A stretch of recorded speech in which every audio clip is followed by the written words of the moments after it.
Dana Abercrombie, the Koalition. Thank you so much for speaking with me. My first question is directed towards London. I was wondering, come season two, we had a lot of conflict between you and Raquel, also with trying to prove yourself as an asset.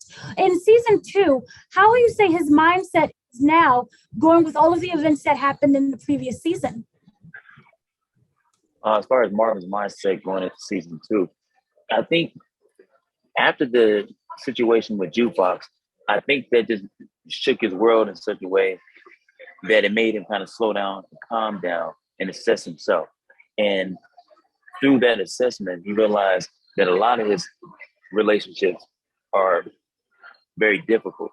And so because of that situation, it causes him to kind of slow down and reflect.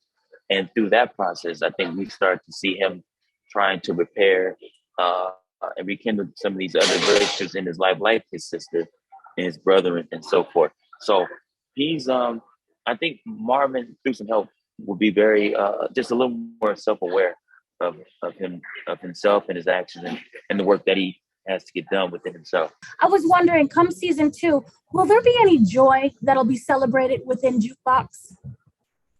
I think a lot more of her voice in season two. Seem to be emotionally more intelligent than, say, the rest of everyone else. And so I was wondering, how do you use that towards your benefit, especially when it comes to reading your family members and also other characters on the show?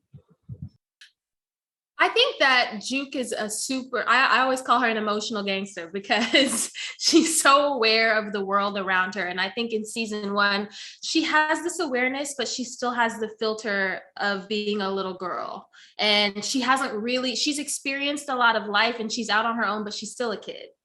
And so I think in season two, she's starting to learn how to use that to her benefit, whether that's taking up after Raquel and learning she can manipulate certain situations or using her emotions to get a lot more of what she wants, as opposed to using her emotions only for reactive purposes. And so I'm super excited for everybody to see how that unfolds. Piggyback off of the relationship between Marvin and Jukebox, will we see kind of a different approach to how, not necessarily hot-headed, but when it comes to temperament, especially with anger management, will that come into play? I think with Marvin, again, from that situation, it causes him to do a lot of self-reflection. And so moving forward, I won't say that Marvin is going to make a complete change, but at least Marvin is aware of himself. So just simply being aware of himself, I think we'll see moments where the old Marvin wouldn't have waited to just take a moment to breathe. But in season two, at least, like I said, he's not a completely different person, but he does find moments where he tries to slow down and what I call slow down and process.